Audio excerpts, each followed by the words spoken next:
The silence of the cave, the smell of wood smoke and damp earth. You're shivering. It's 1.7 million years ago, and you have a pain in your leg that won't go away. You think it's just a fall, a scrape from a hunt, but you're wrong.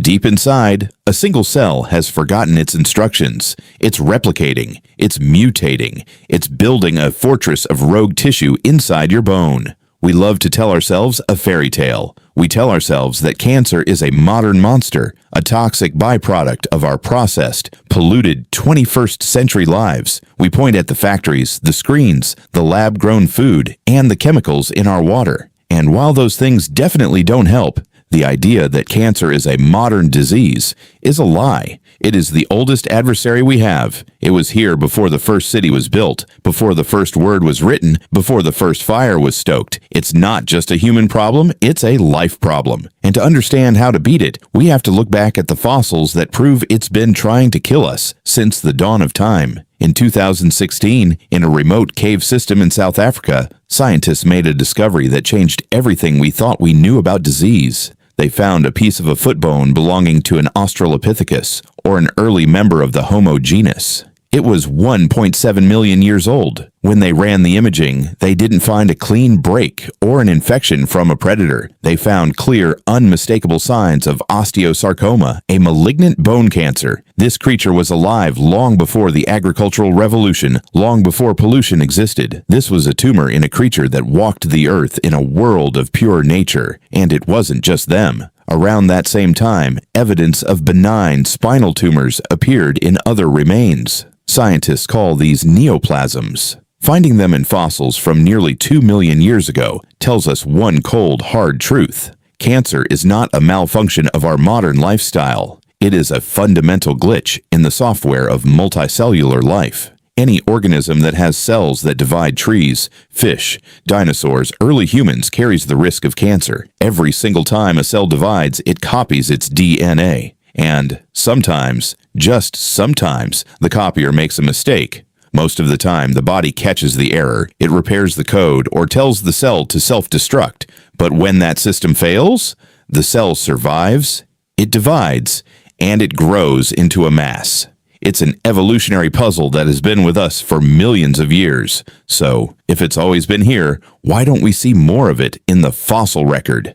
This is where we run into preservation bias. Think about it. The human body is mostly soft tissue organs, skin, blood. That stuff rots away in months. Only the bones survive the millennia. So, the tiny percentage of cancers we find are only the ones that manage to chew through bone. It's just the tip of the iceberg. But we don't have to guess. We have the mummy records. When we use advanced CT scanning on Egyptian mummies from thousands of years ago, we see the same tumors we see in modern patients today.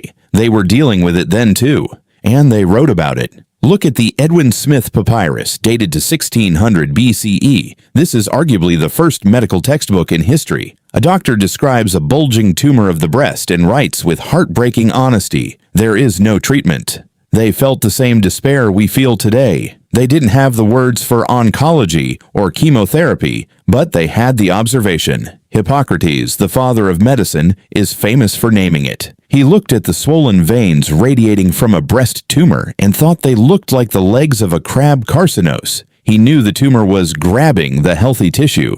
Even without knowing the microscopic reality of DNA mutations, they understood the violence of the disease. They lived with it. They tried to cut it out. They tried to treat it with herbs. And ultimately, they were helpless against it. So, the big question remains, why does it feel like a pandemic today? Why do we see it everywhere? It's not because we are more susceptible than our ancestors. It's because we stopped dying from everything else. In the Paleolithic era, your life expectancy was roughly 25 to 35 years. You didn't get cancer because you were taken out by a lion, a parasite, a tooth infection, or a famine long before your cells had the time to mutate. Cancer is a disease of aging. You need time to accumulate the damage. We have become so good at medicine, at treating infections, at surviving trauma, that we have effectively unlocked the cancer window. We've reached the age where our biological guardrails finally wear down. Are there modern factors? Absolutely. Tobacco, industrial chemicals, processed foods, obesity, these definitely act as gasoline on the fire. But they aren't the spark. The spark is the fact that we are complex organisms, and complexity carries risk. But here is the hope.